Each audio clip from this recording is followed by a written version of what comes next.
അയിലൂർ ഗ്രാമപഞ്ചായത്തിൽ ദേശീയ മന്ദരോഗ നിവാരണ ചികിത്സാ പദ്ധതിക്ക് തുടക്കം. പഞ്ചായത്തും കുടുംബാരോഗ്യ കേന്ദ്രവും സംയുക്തമായാണ് പരിപാടി സംഘടിപ്പിച്ചത്. ഗ്രാമപഞ്ചായത്ത് പ്രസിഡന്റ് കെ രാജേശ്വരി ഗുളിക കഴിച്ച ഉദ്ഘാടനം ചെയ്തു. എല്ലാ ആശാവർക്കർക്കും നല്ലപോലെ ബോധ്യമുള്ള കാര്യമാണ്. മന്ദരോഗ നിവാരണത്തിന്റെ ഓരോ കാര്യങ്ങൾ പൂർണ്ണമായും പറഞ്ഞു കൊടുക്കാൻ എല്ലാവർക്കും നന്നായി തന്നെ അറിയാം. അപ്പോൾ എനിക്ക് ആദ്യമായി പറയാനുള്ളത്, ഓരോ വീടുകളിൽ പോകുമ്പോഴും അവരോട് ഈ കാര്യങ്ങൾ പറഞ്ഞു കൊടുത്തിട്ട് വേണം ഈ ഗുളിക കൊടുക്കാനുള്ള ഒരു സാഹചര്യം ഉണ്ടാക്കാൻ. എല്ലാവരും ഗുളിക മേടിച്ചിട്ട് എന്റെ ഗുളിക മാത്രം കഴിച്ച് വേറെ ഗുളിക എടുത്തു വെക്കാനുള്ള ഒരുപാട് പേരെ എനിക്കറിയാം. അപ്പോൾ അടുത്ത ആഴ്ചയായിട്ട് തൊഴിലുറപ്പ് പണി എല്ലാ ഭാഗങ്ങളിലും നടക്കുന്നുണ്ട്. അപ്പൊ അവിടെ ഒരു ക്ലാസ് പോലെ കൊടുത്തിട്ട് ഗുളിക കൊടുത്തിട്ടുണ്ടെങ്കിൽ ഒരുപാട് പേർക്ക് അതൊരു മനസ്സിലാക്കിയിട്ട് കഴിക്കാനുള്ള സാഹചര്യം ഉണ്ടാവും. അപ്പൊ എല്ലാവർക്കും ആശംസകൾ നേരുന്നു. ഈ പരിപാടി എല്ലാവരുടെയും സമ്മതത്തോടു കൂടി ഔദ്യോഗികമായി ഉദ്ഘാടനം ചെയ്ത് അറിയിച്ചുകൊണ്ട് നിർത്തുന്നു.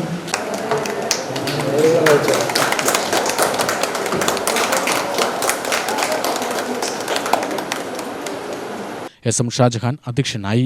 വിനേഷ്, എമിലി ബിജു, ജിൻസി, ഷാരിഫ എന്നിവർ പ്രസംഗിച്ചു. ഡോക്ടർ ബിനിഷ സ്വാഗതവും ഹെൽത്ത് ഇൻസ്പെക്ടർ ബിജേഷ് നന്ദിയും പറഞ്ഞു.